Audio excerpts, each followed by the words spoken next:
Hypnotism के 3 खेल के अंतर्गत दूसरा खेल है प्रेत विद्या, जिसे स्पिरिचुअलिज्म कहते हैं। पहला, एक हल्की 3 पाए की गोल मेज लीजिए। इसके पाए किनारों से लगे हुए ना हो, वरन 6 इंच अंदर की तरफ हो।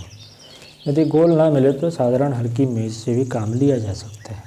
उसके एक पाए के नीचे कंकड़ी लगा देनी चाहिए, जिससे थोड़े संकेत से हिल डुल सके। पायों का नीचे का सिरा गोल गुंडीदार ठीक रहता है।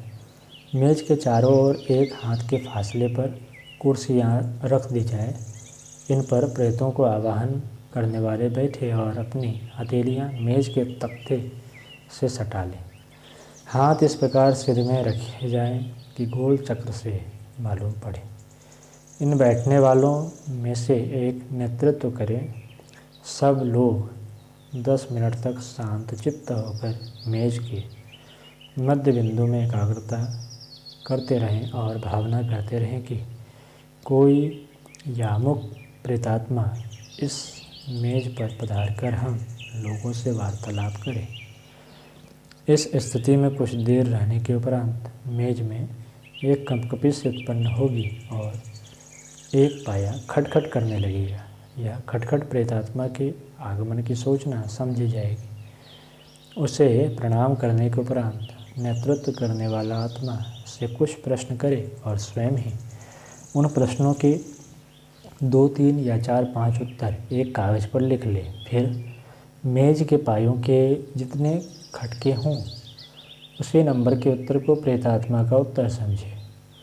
जैसे प्रश्न किया गया कि आई हुई प्रेतात्मा किस वर्ण की है, इसका उत्तर क्रमशः लिख लिया गया है। पहला ब्राह्मण, दूसरा क्षत्रिय, तीसरा वैश्य और चौथा शूद्र। यदि मेज के पाए 1 बार खटके तो ब्राह्मण वर्ण की, 2 बार खटके तो क्षत्रिय वर्ण की समझना चाहिए। इसी प्रकार अन्य प्रश्नों के उत्तर मिल सकते हैं। 1 बार खटकने को आ, 2 बार खटकने को ई, 3 बार को ऊ। इस प्रकार वर्णमाला बनाकर भी उत्तर प्राप्त किए जा सकते हैं। जब प्रेतात्मा विदा होना चाहती है तो एक बार जोर से मेज हिलाकर विदा हो जाती है। इस प्रकार प्रेतात्माओं से वार्तालाप हो जाता है। दूसरा चरण है, दूसरा तरीका प्लेनचेट का है। यह पान के आकार का लकड़ी का टुकड़ा है। इसमें पीछे की ओर सब तरफ घूमने वाले 2 छोटे छोटे पहिए लगे रहते हैं। नोक की ओर एक छेद होता है जिसमें पेंसिल लगा दी जाती है। मेज या चौकी पर कोरा कागज़ रखकर उस पर इस प्लेनचेट यंत्र को रखते हैं। प्रयोग करने वाले 2 आदमी अपनी उंगलियों के छोर उस पर रखकर बैठते हैं और एकाग्रता तथा ध्यान करते हैं।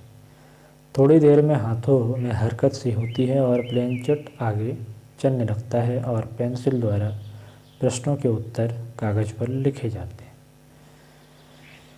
तीसरा तरीका है स्वयं लेखन का, ऑटोमेटिक राइटिंग का है। एक व्यक्ति अपने हाथ में पेंसिल लेकर और मेज पर कागज़ रखकर बैठता है। अमुक या किसी भी प्रेतात्मा का ध्यान करता हुआ उसे आह्वान करता है। शरीर में रोमांच होता है और हाथ में लगी हुई पेंसिल द्वारा उत्तर लिखे जाने लगते हैं। स्वयं ही प्रश्न कर सकता है और कुछ देर ध्यान करके आवेश आने पर स्वयं ही उत्तर लिख सकता है। ऐसा भी हो सकता है कि एक व्यक्ति प्रश्न पूछे और दूसरा आत्मा के आवेश में उत्तर लिखता रहे। साधारणतः इन्हीं 3 तरीकों से प्रेतात्माओं का आह्वान किया जाता है।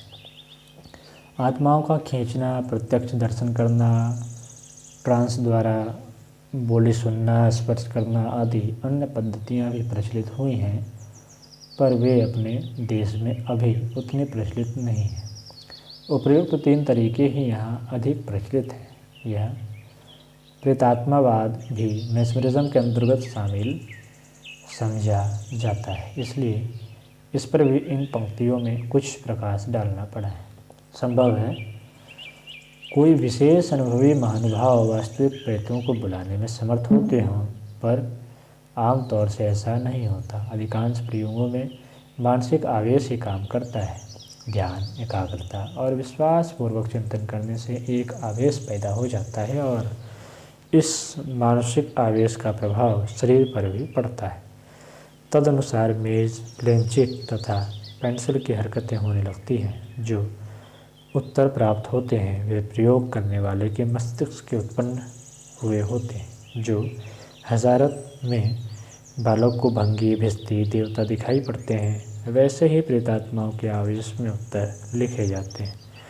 बाहरी रूपरेखाएं दो हैं, एक पर सिद्धांत एक ही है। प्रेतात्मा आवाहन विधि की कलई तब खुल जाती है जब भुलावे में डालने वाले परीक्षा की दृष्टि से प्रश्न पूछे जाते हैं। जिंदे आदमियों की आत्माएं भी आती हैं, बिल्कुल झूठे उत्तर नहीं हैं, जिन्हें देखकर यही मानना पड़ता है कि ये उत्तर प्रयोग करने वाले के मस्तिष्क में उत्पन्न हुए हैं। श्री प्रियरत्न जी आर्य तो बिजली, वायु आदि जड़ तत्वों का आवेश कराने में सफल हुए। उनके प्रयोगों में बिजली, वायु आदि के प्रयोग के उत्तर भी दिए हैं। आज की कक्षा में इतना ही।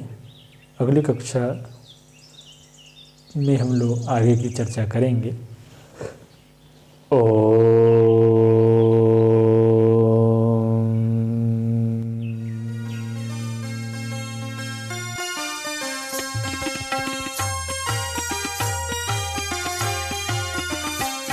चलो गुरुदेव के सपने सजाने की शपथ ले ली।